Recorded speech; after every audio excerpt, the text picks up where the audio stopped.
sarjana sastra, dan yang saya banggakan teman-teman audiens yang telah berbahagia. Saudara-saudari, kita telah berada di acara Jendela Anak Bangsa di TV One.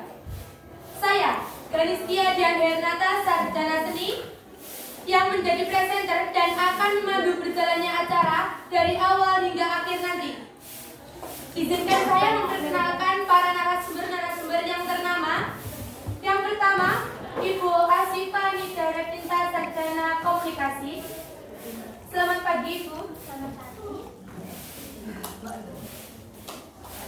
Yang kedua, Bapak Faris Trinugroho, sarjana ekonomi. Bagaimana keadaannya, Bapak? Alhamdulillah sehat.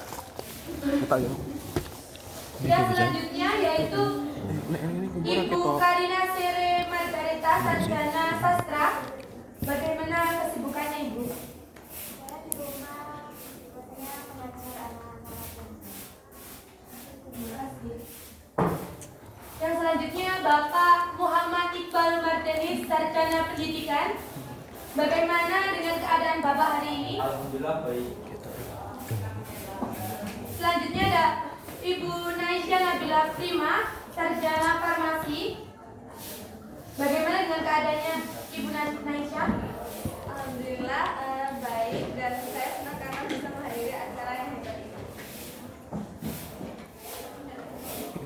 Selanjutnya ada Bapak Nevandra Arfa Putra, sarjana teknik. Bagaimana perasaan Bapak Evan berada di acara TV sekarang? Perasaan saya senang sekali karena pagi hari ini saya masih bisa menghadiri acara. Yang terakhir yaitu ada Ibu Selvi Kumala Dewi, sarjana manajemen. Bagaimana dengan keadaannya, Ibu?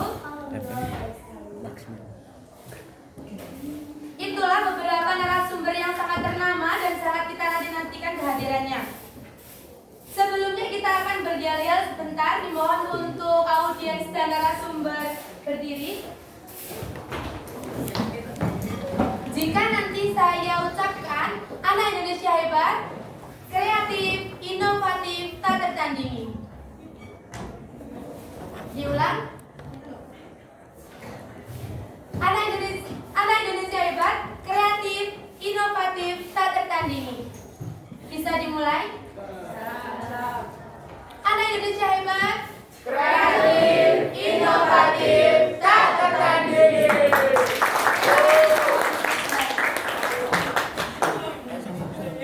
Setelah kita berlihat, kita akan mendengarkan penampilan unjuk bakat dari narasumber yang ternama, yaitu Bapak Muhammad Iqbal Mardenis. Dimohon untuk mengambil tempat.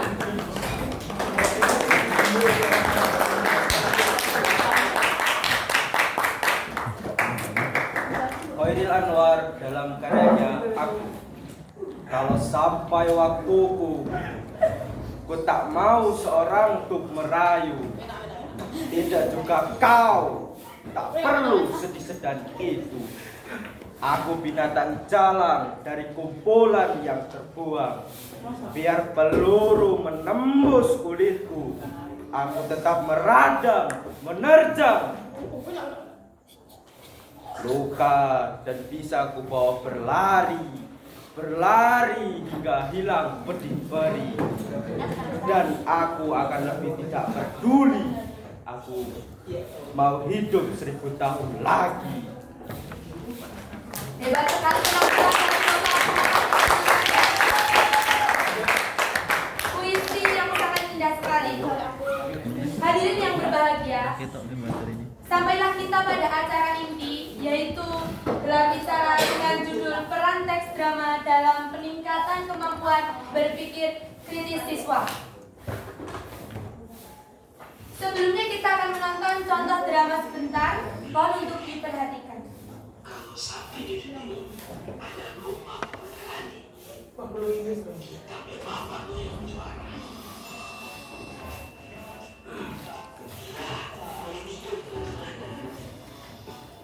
Ilmu komandan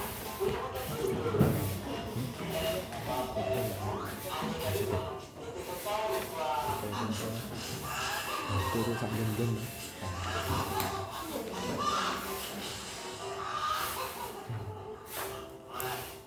ada lomba kompak terbaik nih, dia tuh yang mau juara. Biar dia sibuk sekali bekerja.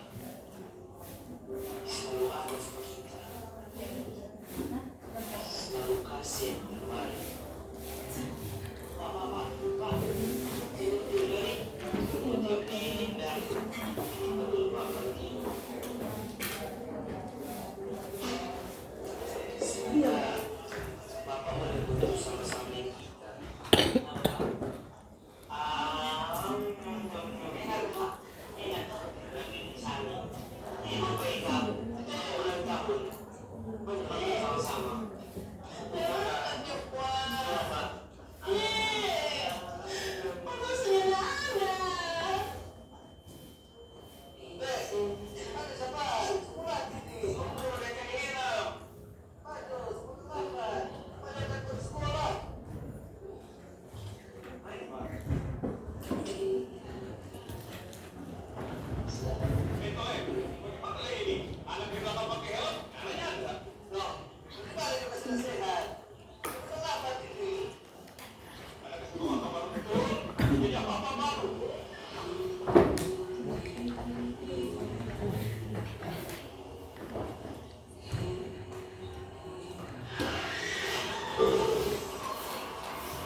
Sedikit kita sudah melihat contoh dari drama.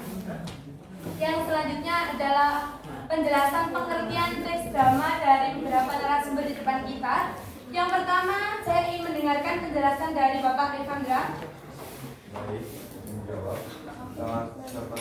Sepengetahuan saya, drama itu merupakan sebuah dialog untuk menjelaskan sebuah drama.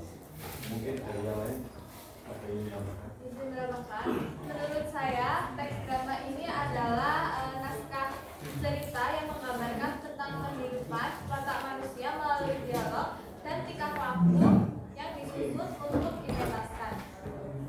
Menurut saya, teks drama adalah sebuah dialog atau sebuah panduan yang untuk melakukan drama. Pasti di dalam sebuah drama pasti ada sebuah teks drama. Disitulah teks drama dibaca atau sebagai panduan. Menurut saya yang saya ketahui tentang penjelasan tentang teks drama merupakan suatu karya sastra yang secara khusus isinya tentang dialog para tokoh yang menceritakan tentang suatu cerita. Menambahkan, drama adalah cerita yang dipegang dalam saya. Drama juga dapat diartikan sebagai cerita atau kisah yang menggambarkan kehidupan atau makna. Izin menambahkan, menurut saya drama adalah cerita yang diperankan oleh tokoh di atas panggung melalui dialog dan aksi. Mungkin ada tambahan lagi dari Bapak atau Ibu narasumber.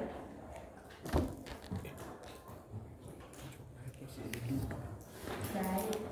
Ternyata pengertian dari teks drama itu sangat penting. Bahkan kita sering sekali mendengarkan drama atau melihat drama di YouTube, di Instagram ataupun di sosmed. Pengertian teks drama merupakan salah satu bentuk karya sastra yang memiliki karakteristik khas dibandingkan dengan karya sastra yang lain.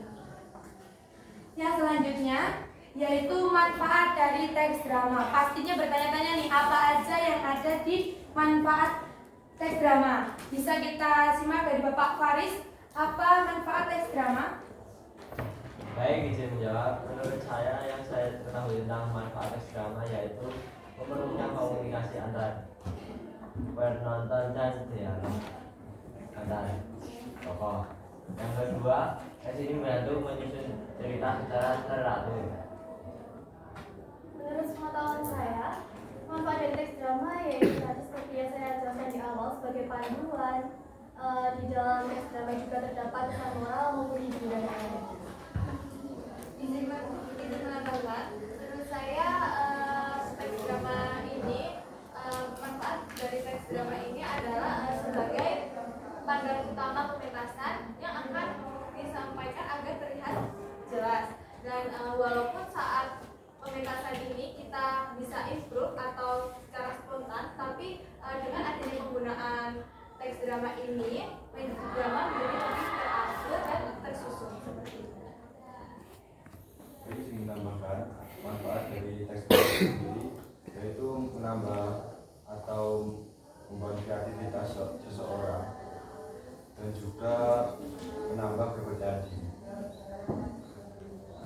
Mungkin ada tambahan lagi dari narasumber. Intinya manfaat dari teks drama itu untuk mempermudah sebelum kita melakukan dating.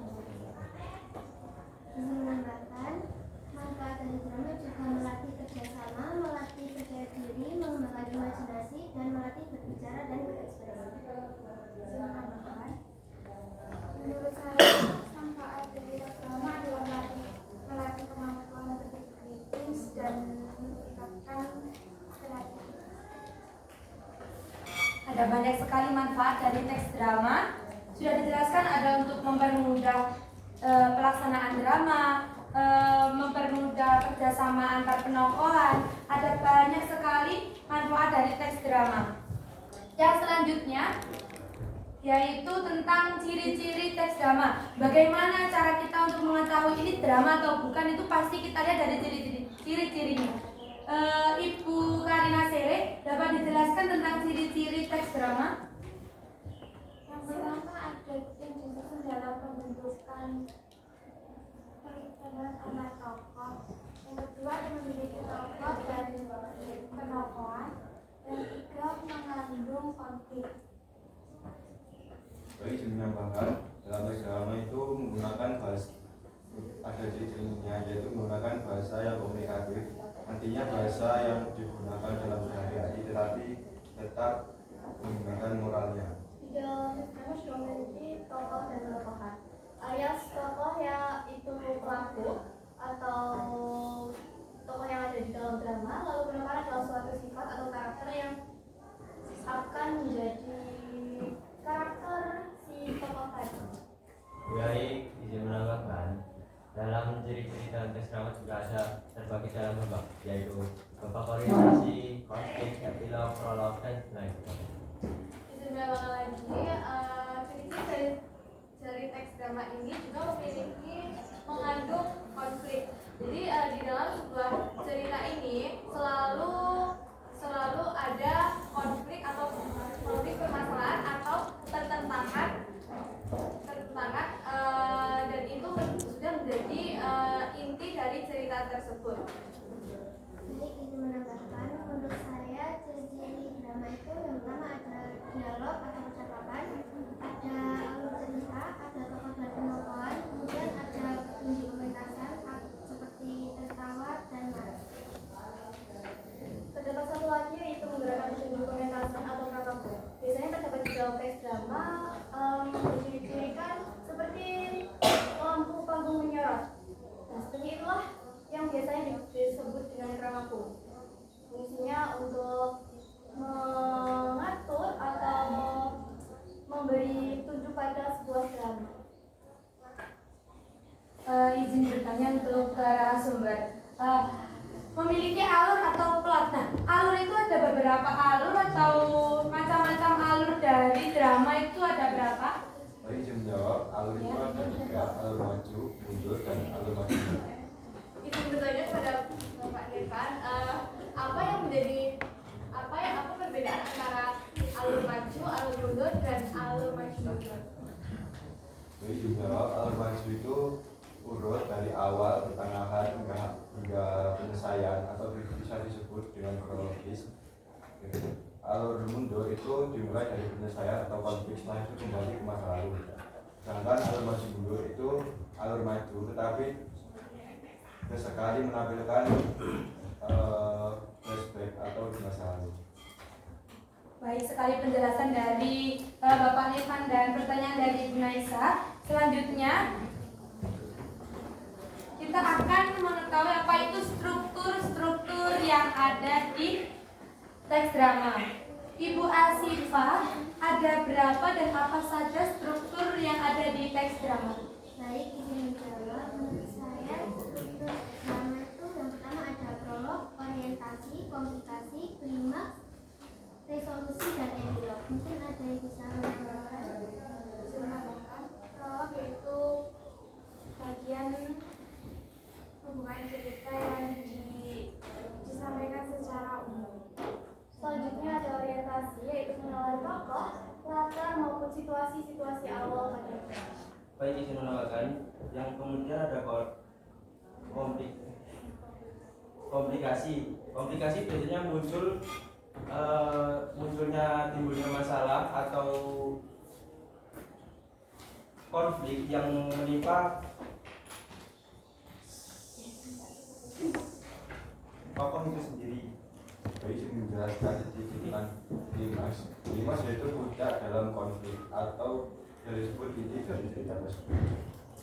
Selanjutnya ada resolusi. Resolusi ini adalah bagian akhir dari struktur teks drama yang menyajikan penyelesaian konflik yang telah terjadi. Biasanya di bagian ini itu kita mengetahui bagaimana akhir nasib dari karakter tersebut, entah itu berakhir bersifat tragis, bahagia, atau bahkan menggantung.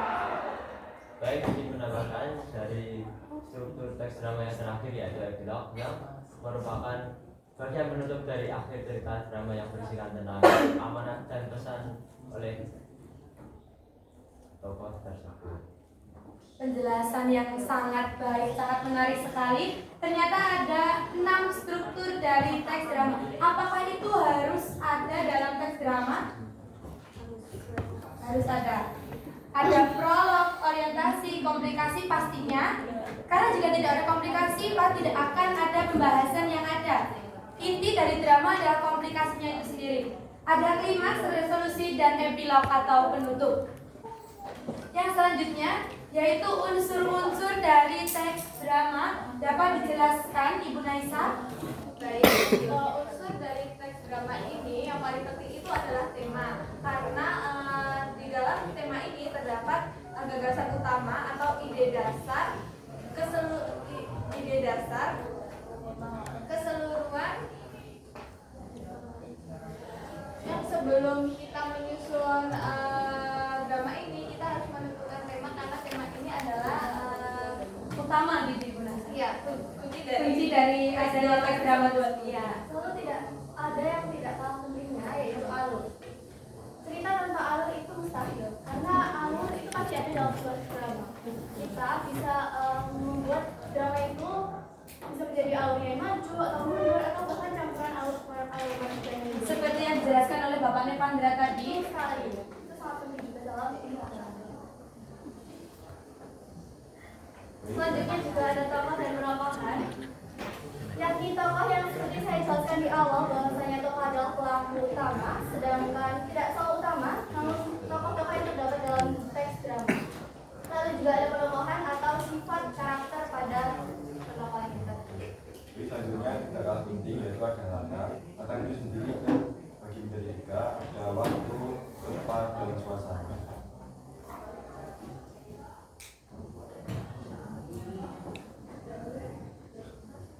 Apakah di dalam drama itu penting ada dialognya? Pastinya penting. Apabila tidak ada dialog, apakah itu bisa disebut drama? Pastinya tidak. Berarti kalau misalnya tidak ada dialog atau pembicaraan, berarti mereka hanya diam-diam saja begitu. Itu sangat tidak masuk. Itu tidak, bukan gini. Pasti dalam drama itu pasti ada dialognya. Baik, izin menjawab, pasti di bagian akhir dari unsur teks drama terdapat amanat yang berisikan tentang pesan moral yang ingin disampaikan oleh pengarang cerita tersebut. Unsur-unsur dari teks drama itu ternyata ada beberapa yang wajib ada dalam drama. Seperti yang disebutkan tadi ada tema. Tema adalah inti dari teks drama. Sebelum kita menyampaikan ke yang lain, terutama kita harus menentukan apa tema terlebih dahulu. Setelah itu ada alur. Alurnya bisa dipilih dari 3 yang dijelaskan oleh Bapak Nevan, maju mundur atau maju mundur. Terus ada latar, dialog, dan yang terakhir pasti ada amanat. Selanjutnya ada jenis-jenis teks drama. Ada berapa nih jenis-jenis teks drama? Audiens pasti bertanya-tanya. Mari kita simak penjelasan dari para narasumber. Ibu Karina Sere, mohon dijelaskan ada berapa teks drama? Saya yang saya ketahui yang pertama drama series itu drama yang seringkali yang diceritakan dalam kehidupan kita sehari-hari. Menambahkan yang kedua ada drama komedi, itu drama yang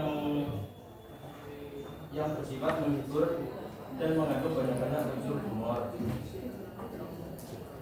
Jadi menambahkan ada juga yang namanya drama realis. Drama realis itu drama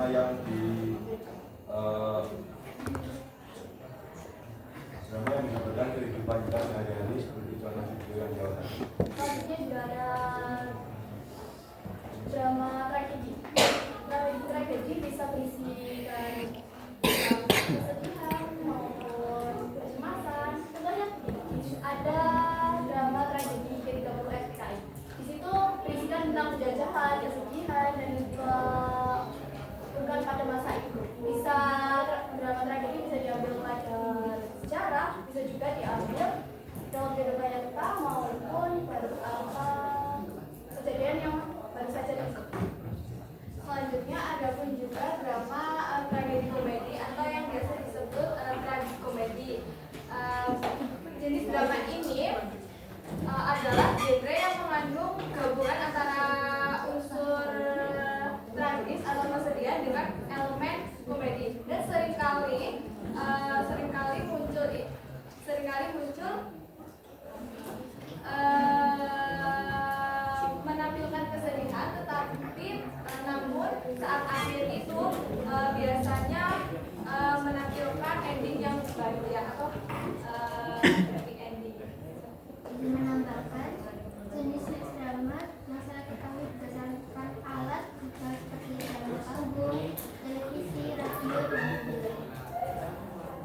Ternyata ada banyak sekali jenis-jenis dari drama. Yang sering kita lihat adalah pastinya drama komedi, karena itu kelucuan seperti, tapi itu termasuk dalam teks drama yang pastinya dalamnya mengandung dengan makna atau isi penting di dalamnya.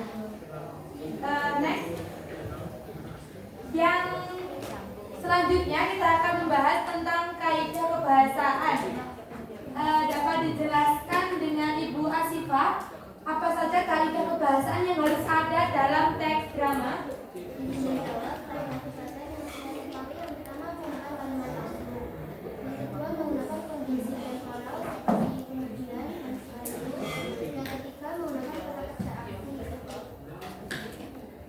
Izin menjelaskan, kata kerja ini adalah kata kerja yang menggambarkan kontak fisik secara langsung yang dialami oleh tokoh atau subjek yang ada di drama, seperti menulis, menyanyi, memakan, dan lain sebagainya.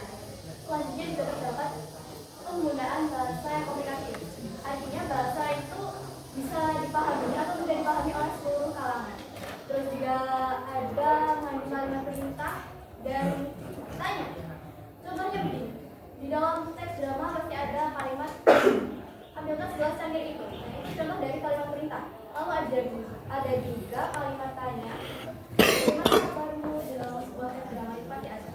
Contoh dari kalimat perintah dan tanya. Jadi menambahkan, pasti di dalam kaidah kebahasaan masih ada penggunaan kata transaksi seperti berlari, memakan, tidur, dan lain sebagainya. Jadi menambahkan jangan lupa jika itu kebahasaan ini menggunakan keterangan aku atau keterangan tempat seperti di kafe pagi ataupun di dalam kamar. Tidak lupa juga dalam teks drama pasti semua teks ataupun dialog itu disusun secara rinci dalam bentuk struktur dialog. Pastinya di dalam drama itu kan ada tokoh dan penokohan. Nah, semua tokoh itu memiliki peran yang berbeda-beda. Pastinya memiliki emosi yang berbeda, emosi sedih, emosi bahagia, emosi itu mencerminkan perasaan tokoh satu persatu satu gitu atau bagaimana Ibu? Ya, karena dalam sebuah drama pasti ada tokoh dan penokohan. Itu juga sama seperti yang saya bilang di awal tadi, penokohan itu juga tergantung pada sifat dan karakter tokoh tadi. Apabila tokoh tadi ada yang sifatnya marah, lalu juga ada yang sifatnya sedih, nah itu juga mengaruhi emosi yang ada di dalam drama tersebut. Ada 8 kaidah bahasaan yang harus kita lihat dalam teks drama, yaitu menggunakan dialog, menggunakan bahasa lisan, menggunakan kata ganti, contohnya aku, kamu, kalian. Yang keempat, menggunakan kalimat perintah atau seruan seperti yang sudah dicontohkan tadi, menggunakan keterangan laku, menggunakan kata kerja aksi, menggunakan ungkapan emosi, dan disusun dalam bentuk struktur dialog tokoh. Selanjutnya, langkah-langkah menyusun teks drama. Bisa dijelaskan narasumber apa saja langkah-langkah yang harus kita lakukan sebelum kita membuat atau mencetak teks drama? Izin menjawab. Langkah menyusun teks drama ini yang paling utama adalah menentukan ide atau tema yang sudah saya jelaskan di awal tadi. Di dalam tema ini terdapat bagian ide dasar yang mendasari dari semua cerita tersebut dari awal hingga akhir. Mungkin ada yang ditambahkan dari Bapak ataupun Ibu narasumber? Yang kedua, menentukan tujuan pementasan. Itu yang dari pementasan tersebut tujuannya itu berkembangnya bagaimana alurnya itu maju atau mundur. Selanjutnya juga ada menyusun alur atau plot. Kita bisa menyusun alur itu maju mundur atau maju mundur. Terus kita juga harus ada pengenalan tokoh, klimaks, hingga penyelesaiannya. Juga ada menentukan tokoh serta penokohannya. Seperti biasa dalam teks drama ada pembagian antara tokoh dan penokohan. Jadi izin menambahkan, ada langkah-langkah menyusun teks drama yaitu menentukan latar belakang. Dan teks drama harus ada menentukan latar belakang setting. Apabila drama tersebut tentang bergenre sekolah, tidak mungkin kita menempatkan latar pada rumah sakit. Jadi kita harus menentukan latar atau setting sesuai drama yang akan dipresentasikan. Berarti menentukan latar itu sangat penting ya Bapak Faris, Ya. agar tidak terjadi kekeliruan atau kesalahpahaman. Mungkin ada tambahan lagi? Jadi sebenarnya karena drama ini menyusun dialog. Dialog itu sendiri berisi percakapan antar tokoh, bukan narasi panjang yang seperti novel atau novel.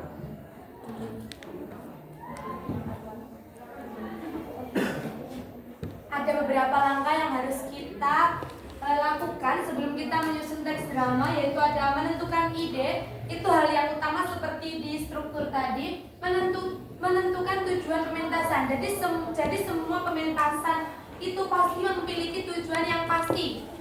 Yang ketiga, menyusun alur, atau yang sudah dijelaskan dari tadi sudah dijelaskan bahwa alur itu sangat penting dalam drama. Menentukan tokoh ataupun penokohan, menentukan latar itu sangat penting. Seperti Bapak Faris tadi, jangan sampai kita itu syutingnya atau dramanya di sekolah, terus latarnya di rumah sakit. Katanya tidak cocok, seperti itu.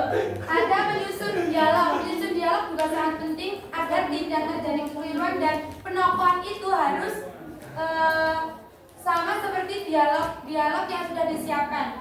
Menambahkan petunjuk pementasan, membagi dalam babak-babak atau adegan-adegan, melakukan revisi atau penyuntingan di akhir. Selanjutnya,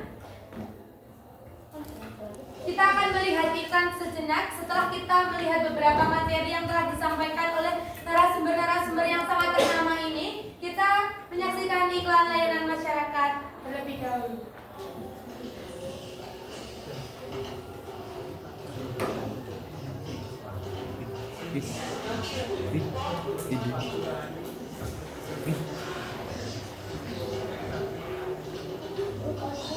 Video.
penting bagi kita. Hargailah waktu. Karena waktu itu sangat berjalan sangat cepat dan kita sebagai siswa yang masih belajar seperti ini, contohnya jangan datang terlambat dan jangan berangkat dengan mepet-mepet waktu karena bisa terjadi seperti ini. Selanjutnya kita ke sesi yang kedua, ya sesi yang paling kita tunggu-tunggu pastinya. Kita akan adu debat dan adu argumen antara narasumber, yaitu sesi gelar debat. Mosi yang pertama, pembelajaran teks drama wajib diterapkan di semua jenjang pendidikan. Bagaimana nih para narasumber dengan pendapatnya masing-masing? Saya setuju. Karena bagi saya, menurut saya sendiri, karena apabila tes drama wajib diterapkan di semua jenjang pendidikan. Menurut saya itu wajib. Walaupun tidak harus semuanya bisa, yang penting itu dalam semua jenjang itu ada. Karena hanya untuk sekedar tahu, mereka itu harus tahu gitu. Kalau misalkan kita tidak tahu sama sekali dan kita sedang berada di dalam lingkup orang yang semuanya mengenali apa itu drama dan kita berbicara dengan tokoh-tokoh tersebut, dengan orang-orang yang lebih mengenal drama, lebih tahu sekali dengan drama. Kita bahkan saja tidak tahu apa kita setidaknya kita harus tahu lah. Maka dari itu menurut saya tes drama wajib diterapkan dalam semua jenjang. Ibu Sari sangat setuju dengan mosi pertama ini. Ya. Mungkin ada yang menyanggah atau yang berbeda pendapat dengan Ibu Selvi? Saya sependapat kepada Ibu Selvi karena teks drama ini juga membuat kita mampu berbicara di tempat umum, juga melatih kepercayaan diri kita. Jadi dijawab, saya kurang setuju, tetapi teks drama itu penting diajar di sekolah untuk membangun kepercayaan diri. Tapi tidak semua sekolah itu mempunyai teknologi atau perlengkapan yang mumpuni. Jadi menurut saya tidak wajib diterapkan di semua sekolah. Saya juga tidak setuju. Pembelajaran teks drama wajib diterapkan di semua jenjang pendidikan. Seperti penjelasan dari Ibu Selvi yang pertama tadi, kalau hanya sekedar tahu itu bukan wajib diterapkan di semua jenjang pendidikan. Jadi wajib sama sekedar tahu itu beda atau bukan? Maka dari itu, kalau semisal di jenjang itu kan tidak hanya sekedar tahu kan. Kalau sekedar tahu ya wajib ada. Kalau misalkan tidak ada berarti tidak tahu kan. Kan wajib diterapkan. Iya, diterapkan. Kalau hanya sekedar tahu itu Berarti tidak wajib dong kalau tidak diterapkan atau tidak tahu. berarti tidak setuju. Bapak Faris ini yang sependapat dengan ini atau tidak Bapak Faris? Ya, menurut pendapat pribadi, kalau menurut Bapak berbeda ya tidak masalah. Karena setiap pandangan orang yang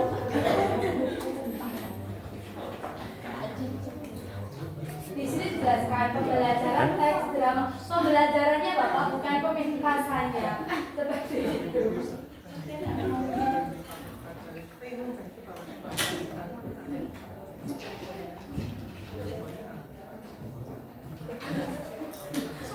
Izin menambah kepada Bapak Rifan, tadi kan dikatakan teknologinya kurang ya. Tapi kan di drama ini kita tidak memerlukan teknologi yang berlebihan, kan ini hanya membutuhkan dialog antara tokoh dan mungkin kalau properti seadanya kan bisa, tidak membutuhkan teknologi yang lebih besar. terus misal dramanya itu tidak ditegaskan, tidak dipahami, tidak apa-apa. Kok tidak masalah?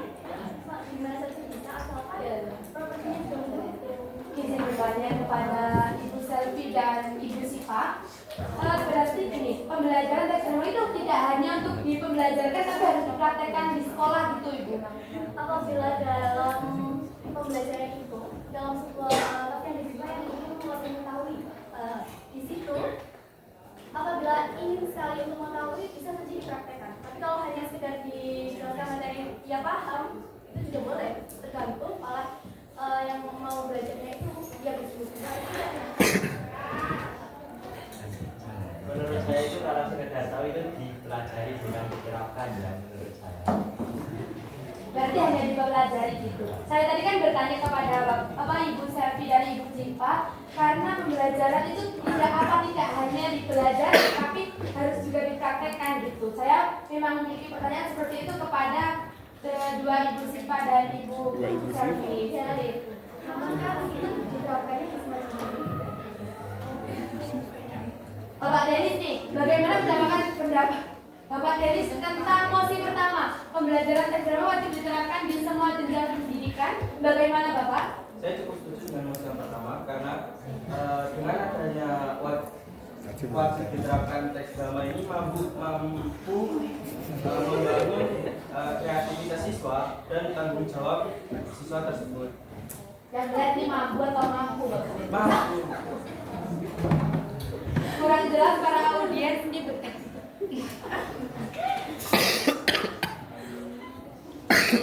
Dapat kita tarik benang merah dari mosi pertama bahwa pembelajaran teks drama wajib diterapkan di semua jenjang pendidikan itu perlu, tapi tidak semuanya itu harus dipraktekkan.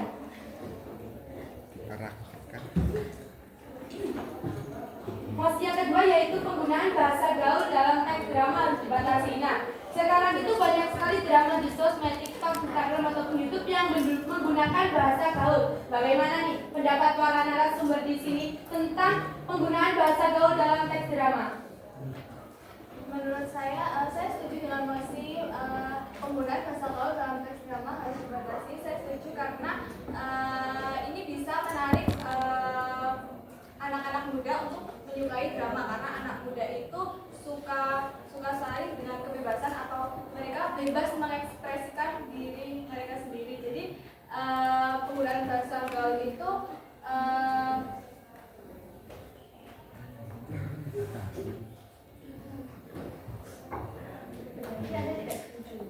ya maksud saya seperti itu. Saya tidak setuju. Mohon maaf. Banyak yang suka bahasa gaul Ya seperti itu. Bahasa gaul dalam teks drama itu bisa merusak marwah bahasa Indonesia. Jadi lebih baik itu dibatasi ya, karena agar bahasa Indonesia di sekolah kita itu tidak ada. Kemudian kan sekolah juga sebagai contoh standar bahasa penggunaan siswa. Baik, saya sebagai siswa dalam penggunaan bahasa gaul dalam teks drama dibatasi, tetapi dalam diri tertentu seperti biasa di anak-anak ataupun orang dewasa itu. Saya juga sependapat dengan bapaknya Pak. Tidak semua drama itu menggunakan bahasa gaul, kecuali yang normal seperti drama komedi untuk orang remaja. Khusus anak-anak itu kita harus menggunakan bahasa yang baik dan benar agar mudah dipahami dan anak-anak mudah belajar dan tidak salah pergaulan tersebut. Berarti menurut Bapak Faris ini tergantung audiens seperti itu. Ya, menurut saya tergantung penempatannya, penempatan drama. penonton yang itu yang dilihat.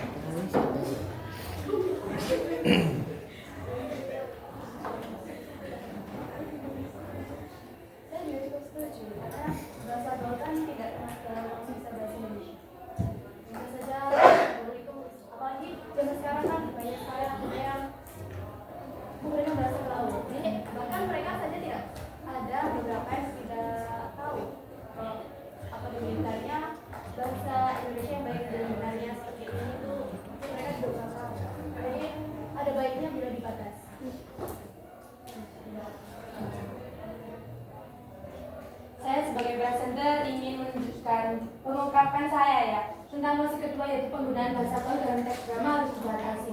Karena terkadang itu penggunaan bahasa gaul itu ada yang semua menggunakan bahasa gaul sampai lupa dengan bahasa-bahasa yang baku gitu. Bagaimana pendapat dari narasumber kalau ada sebuah drama yang di situ menggunakan bahasa gaul semua?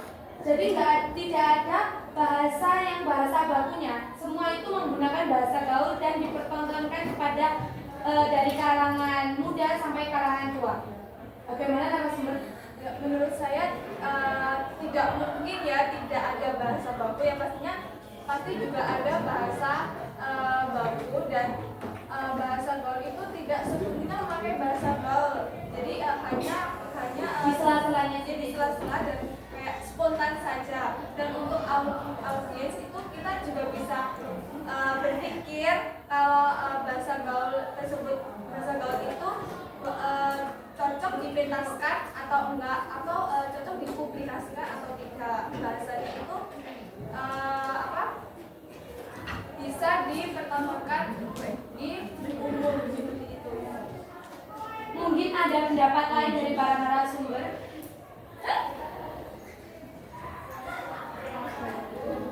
Kalau menurut Indonesia tidak setuju kan masih ada bahasa gaulnya, sekarang banyak sekali ya beberapa film itu menggunakan bahasa gaul, bahkan ada yang tidak menggunakan bahasa gaul, malah ada yang menggunakan bahasa Inggris karena lah ya bahasa gaul dari semuanya itu juga tidak merusak bahasa Indonesia kita, maksudnya tidak menghilangkan marwah bahasa Indonesia kita kan. Dalam drama itu juga ya tidak ada bahasa bagusnya yang terdapat dalam bahasa Indonesia. Kalau menurut saya boleh dipertontonkan, Boleh saja, karena itu nanti mempengaruhi yang menonton. Nanti Kan kalau penontonnya itu mengikuti, setelah Sabar dulu Ibu Naisa. setelah penonton itu melihat pasti ada yang mengikuti. begini ya Ibu, setiap drama itu pastinya kita ada batasan umur, seperti di film itu atau ini tuh cocoknya umur 13 ke atas atau 18 ke atas. Kita kan pasti ada bacaannya ya. Dan sebelum menonton itu ada juga pegawai untuk mengecek apakah umur kita itu cocok untuk menonton film ini atau tidak, seperti itu. Dan masalah penggunaan bahasa itu kan tergantung genre ya Ibu. Jadi kalau genrenya itu internasional atau pendunia itu kan bisa memakai bahasa-bahasa, nggak harus bahasa Indonesia. Kan drama juga nggak hanya ada di Indonesia ya Ibu. Jadi banyak, jadi kalau mencampur bahasa itu boleh. Jadi itu tergantung genre juga. Kan ibu bilangnya dunia ya, tidak sejauh-jauh di Indonesia banyak sekali bahasa gaul yang dicampur dengan bahasa Inggris. Lalu kalau menonton banyak sekali nama yang sudah menonton itu mengikuti tepat. Apa itu tidak merusak anak bangsa sekarang? Anak bangsa sekarang itu banyak sekali tidak tahu bahasa-bahasa.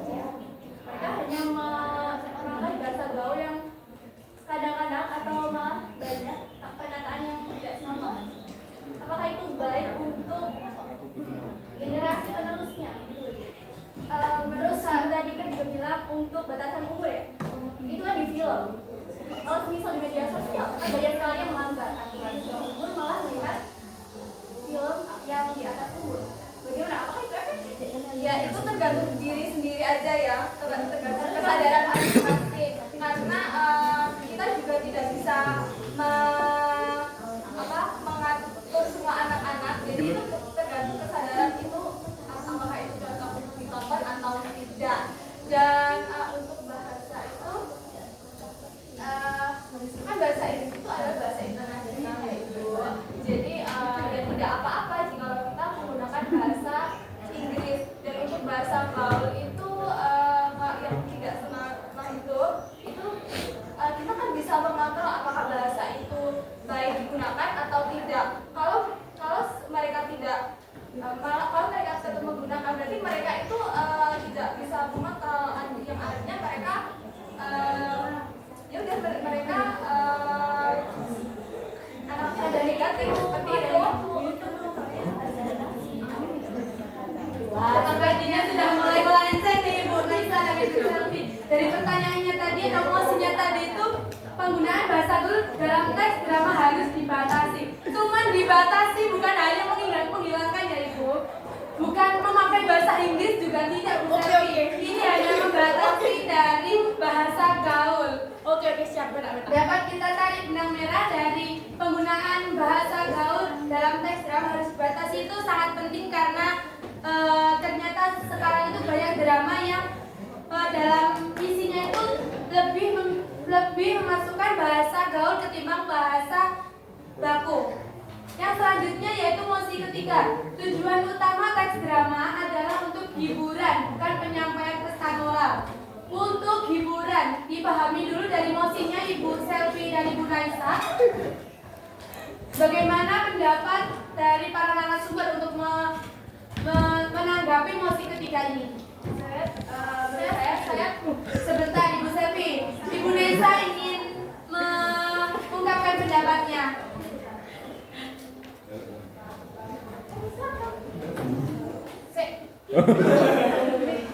Sabar Ibu Nesa. Sabar. Ibu Selvi juga sabar sebentar. Saya tidak setuju karena sekomedi apapun, sehiburan apapun itu pastinya ada mengandung pesan moral ya Ibu. Jadi pesan moral itu penting karena di semua drama itu pastinya ada pesan moral atau pesan yang bisa kita ambil. Walaupun drama itu untuk hiburan pasti ada pesan moralnya seperti itu. Apakah ada yang sependapat ataupun berbeda pendapat dari Ibu Naisa? Saya juga sependapat dengan Ibu Naisa karena apapun komedinya, apapun dramanya tentang bergenre komedi, tragedi, pasti ada selalu pesan moral di akhir, berisi monolog atau narasi. Bapak Denis mungkin berpendapat beda dengan Bapak Faris dan Ibu Naisa. Bagaimana pendapat Bapak Denis tentang mosi ketiga ini? Saya sependapat dengan Ibu Naisa karena di setiap drama itu pasti menyampaikan pesan moral yang akhir. Contohnya kalau contohnya drama Korea itu kan kadang-kadang di dalamnya kan kayak ada perselingkuhan, kan kayak perselingkuhan yang karena cowok ini tidak memiliki apa-apa. Nah ini pasti di akhirnya ada pesan moralnya yang mengatakan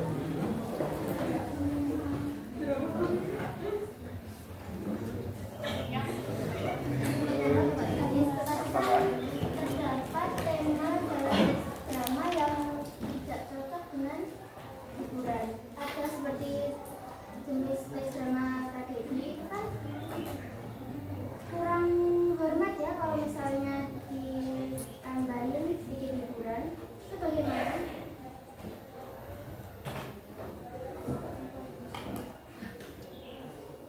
Bisa dijawab Bapak Denis pertanyaan dari Ibu Siva?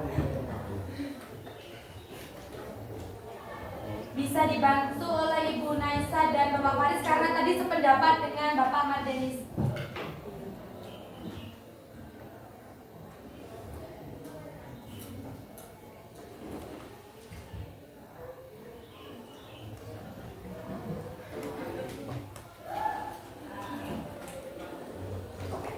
Apakah pertanyaannya mungkin bisa dijawab nanti atau besok? Kapan lain waktu juga bertemu lagi Bapak Denis? Dapat kita tarik benang merah dari mosi ketiga. Tujuan utama teks drama adalah untuk hiburan, bukan menyampaikan pesan moral. Itu tidak semua drama yang untuk hiburan itu tidak mengandung penyampaian pesan moral. Jadi di semua drama itu komedi ataupun tragedi ataupun jenis-jenis yang lainnya pasti di dalamnya mengandung pesan moral. Bisa di akhir ataupun di awal. Selanjutnya ke mosi yang keempat. Walaupun ini sudah mulai memanas, tapi kita harus tetap sabar ya Ibu dan Bapak narasumber. Sekolah lebih memprioritaskan pementasan drama tradisional dibandingkan drama modern. Bagaimana nih pendapat para Bapak Ibu narasumber? Saya setuju karena sekolah kan berintensif kita untuk melestarikan seni tradisional dan ini juga sebagai rasa bangga kita terhadap budaya lokal. Saya sependapat dengan juga karena kita sekarang sudah banyak sekali drama-drama modern. Ada kalanya kita tidak boleh meninggalkan atau melupakan drama tradisional. Saya juga sependapat sama Ibu Sofi karena di sekolah juga maunya juga sekolah itu juga ingin merasakan bagaimana dan ingin mengetahui drama-drama tradisional.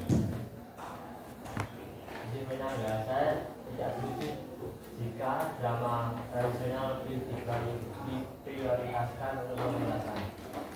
Di zaman sekarang drama apabila drama tradisional diprioritaskan untuk pementasan itu lebih sulit ketimbang drama modern, karena drama tradisional itu secara langsung dan sulit untuk dipelajari. Bedanya dengan drama modern itu sekarang sudah ada strukturnya, unsur-unsurnya, secara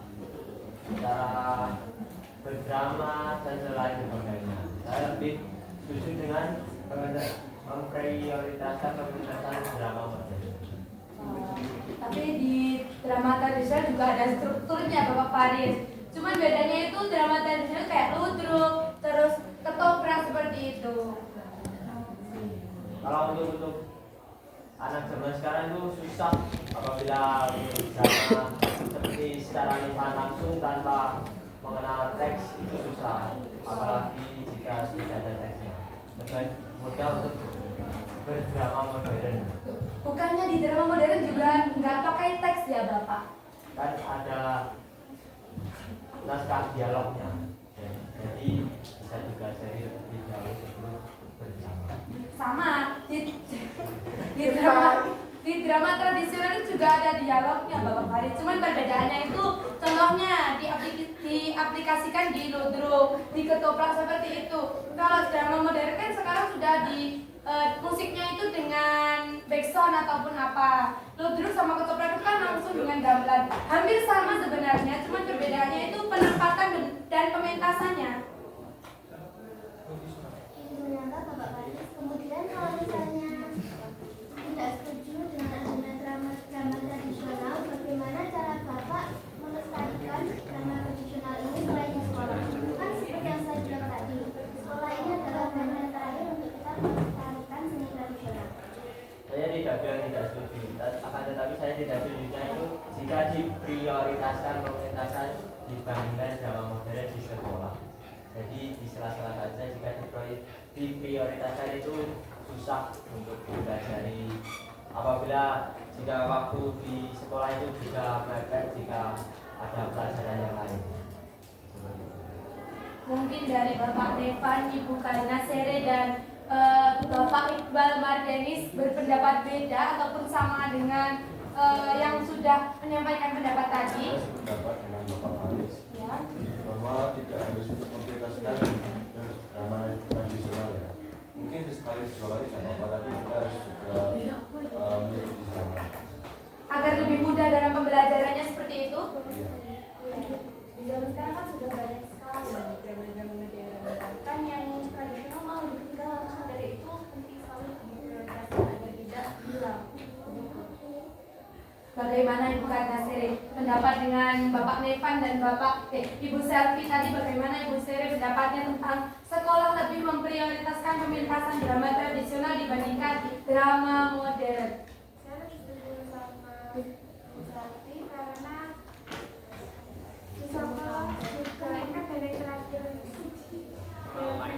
kita agar kita bisa melestarikan budaya kita. Mungkin Bapak Denis itu sependapat dengan siapa yang Bapak Denis setuju atau tidak dengan mosi keempat ini? Saya sependapat dengan Bapak Faris karena jika kita memprioritaskan pementasan drama tradisional itu pasti akan kita tidak tahu drama modern itu seperti apa dengan zaman. Tapi kan sekarang banyak sekali drama modern Bapak. Emang ya. Menurut Pak Denis, nah terus kalau misalnya drama tradisional diprioritaskan di sekolah, bagaimana Bapak menyikapinya? Mungkin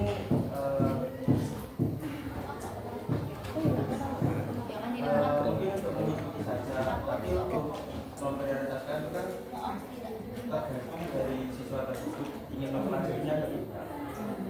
Izin menambahkan, menurut saya lebih baik seimbang antara mempelajari drama tradisional dengan drama modern, karena sebagaimanapun semodern apapun kita juga harus mengenal drama tradisional karena ya seperti itu, dan intinya seimbang antara drama tradisional dan drama modern. Dapat kita tarik benang merah dari mosi keempat, sekolah lebih memprioritaskan pementasan drama tradisional dibandingkan drama modern. di dalam sekolah tidak harus memprioritaskan pementasan drama tradisional, tapi harus tetap mempelajarinya. Dan diselingi di antara pembelajaran drama tradisional juga kita harus belajar dengan drama modern, karena itu juga berpengaruh dalam ketinggalan zaman.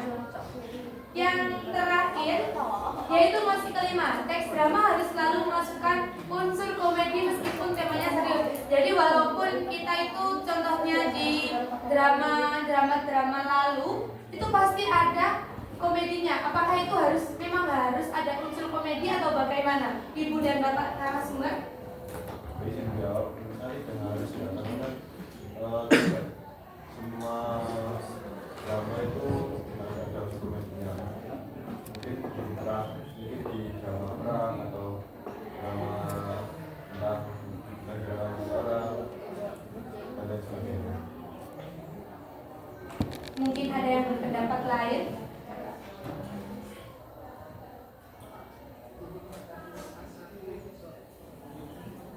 Saya sependapat dengan Bapak Evan, teks drama memang kita harus selalu memasukkan unsur komedi.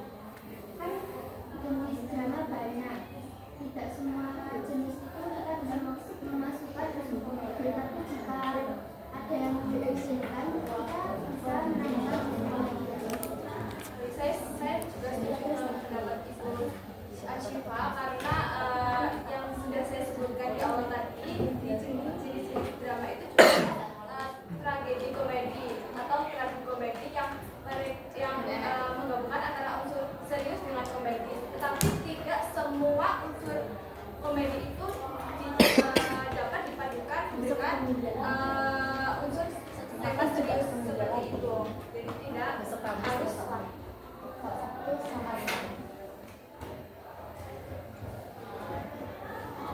Apakah ada yang berpendapat lain atau sudah sependapat semua sama Bapak Rifan dan Ibu Naisa Yusfa? Baik, saya tidak menerima teks drama harus selalu memasukkan unsur komedi meskipun ada serius. Saya setuju jika dengan seperti yang dibicarakan oleh Naisa tentang tragedi komedi itu bisa saja apabila tidak mungkin unsur komedi kita masukkan ke dalam konflik saat puncak-puncaknya, saat klimaksnya, itu tidak mungkin, bisa ditaruh di bagian awal saja seperti orientasi. Dapat kita tarik benang merah dari jawaban dari para narasumber ternama. Teks drama tidak harus ada unsur komedinya, karena terkadang drama itu juga ada drama yang penting, dan jikalau kita kasih unsur komedi di dalamnya itu dapat menimbulkan kekeliruan. 5 mosi sudah terselesaikan oleh narasumber. Yang selanjutnya adalah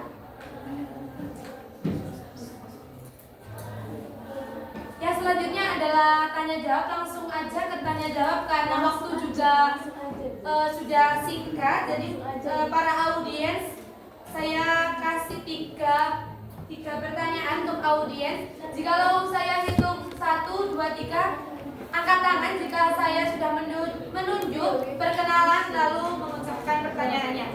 Dapat dipahami? 1, 2, 3.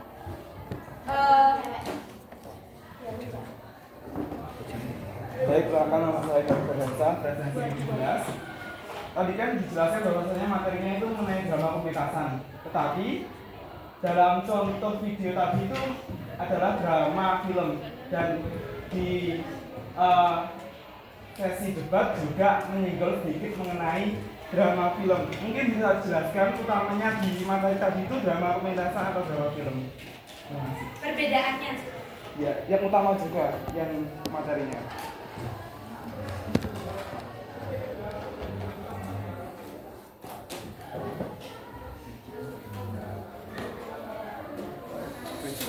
Selanjutnya 1, 2, 3.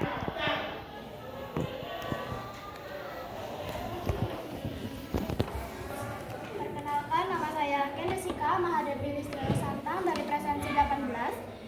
Izin bertanya bahwa dalam dalam bahasa Indonesia tentunya ada karya sastra, salah satunya itu ada drama. Dalam mosi yang nomor 3 tadi adalah tujuan utama teks drama adalah untuk hiburan bukan pesan moral. Namun dalam teks drama itu kan tidak hanya untuk hiburan, ada juga yang benar-benar drama. Itu bagaimana jika teks drama itu memiliki pesan moral yang tepat, namun dalam penggunaan dialognya itu kurang menarik, apakah itu tetap layak untuk ditampilkan? Dan di teks drama itu sendiri kan tidak semua orang punya kemampuan untuk berbicara di depan. Nah, itu bagaimana cara mengatasinya? Terima kasih.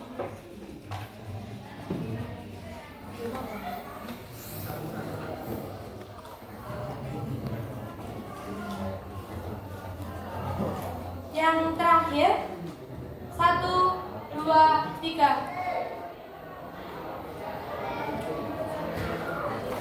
Nama saya Mendoza dari Sansari Spesiasi Indonesia. Tadi saya jelaskan usul-usul dalam teks drama itu enam, yaitu tema, alur, tokoh atau penokohan, latar, belakang, utama. Nah, pertanyaan saya, apa dampak jika dalam unsur teks drama tersebut tidak memiliki dialog? Pertanyaan yang bagus sekali dari audiens. Mari kita simak jawabannya dari narasumber. Pertanyaan pertama, tadi dijelaskan bahwa contoh dari PPT tadi ada video penampilan film.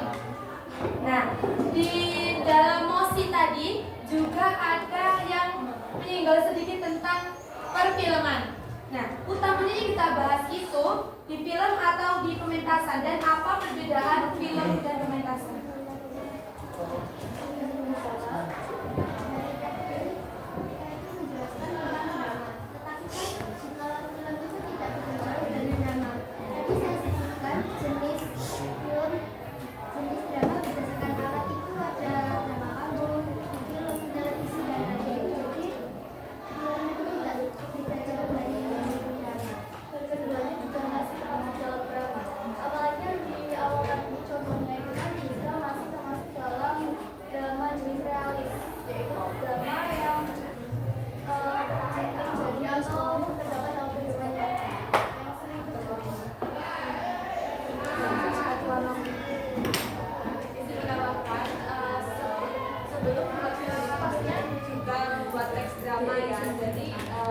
Tidak beda jauh antara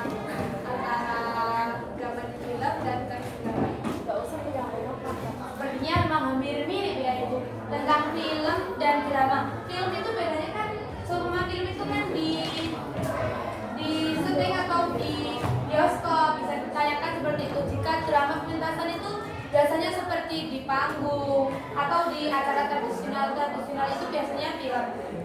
Biasanya itu termasuk dalam drama. Pertanyaan yang kedua, bagaimana jika dalam dialog drama ada maknanya atau mengandung pesan moral di dalamnya, tetapi kurang tepat untuk bisa diulangi pertanyaan tadi mungkin? Drama itu kan memiliki pesan moral yang tepat, namun dalam pementasan dialog itu kurang layak. Itu apakah masih bisa untuk ditampilkan? Baik, seperti yang sudah dijelaskan di awal-awal tadi materinya kan ada spesifik maupun perasaan dan nah, di situ ada yang terakhir nomor 7 kalau tidak dilakukan misal begitu itu terdapat penyuntingan ulang. Di situ dalam membuat dialog pasti kita evaluasi kembali bahwasannya dialog ini layak atau tidak sebelum dipentaskan.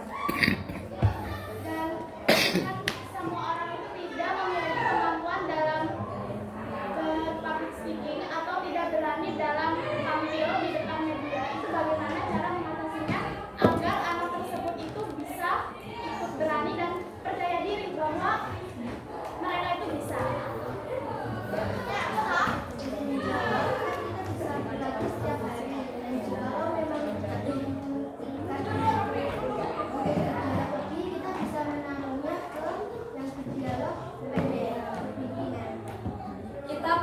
biasa gitu Ibu. Jadi Maka dari itu juga kan tadi ada juga manfaat yang disebutkan bahwasanya juga melalui kepercayaan yang dari spiritual. Terus stimulasinya tadi juga ada yang menyebutkan bahwasanya wajib dilakukan di bidang pendidikan semua jenjang pendidikan. Nah itu menurut saya begitu karena kalau misalnya kita kan di semua jenjang pendidikan ya, misal kita di pelajaran itu, nah apabila kita belajar sudah sejak dini kan kalau sudah sejak dini kan lebih mudah gitu orangnya lumayan biasa terbiasa kita bisa. jawaban yang bagus dari para narasumber. Yang terakhir yaitu apa dampak jika di dalam unsur-unsur teks drama tidak ada dialognya. Mari kita kupas bersama narasumber-narasumber ternama. Ya seperti yang sudah saya ucapkan di awal video tadi, saya sudah membahas ini ya. Apabila tidak ada dialog, apakah itu mau diam-diaman atau hanya sekedar gerakan saja, tidak ada pembicaraan gitu Bapak? Kalau menurut saya drama itu ada dialognya, harus ada dialog. Mungkin dari Bapak Nirwan. Kalau tidak ada dialog, aku bisa disebut drama. Karena drama itu adalah tentang dialog antar tokoh. Ada jawaban lagi dari para narasumber?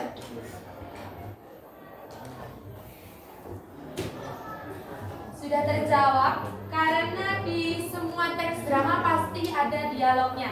Karena drama itu kan mendramakan tokoh satu dan tokoh lainnya. Jikalau tidak ada dialognya, bagaimana tokoh satu dan tokoh lainnya berbicara atau berdialog?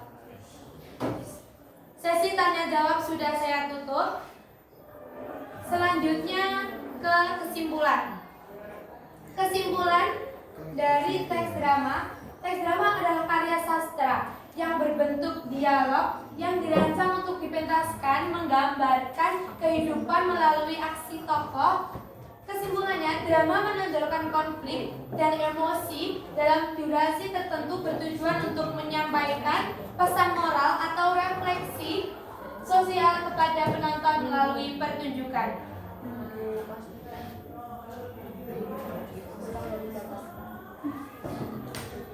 Ada beberapa motivasi dari para narasumber.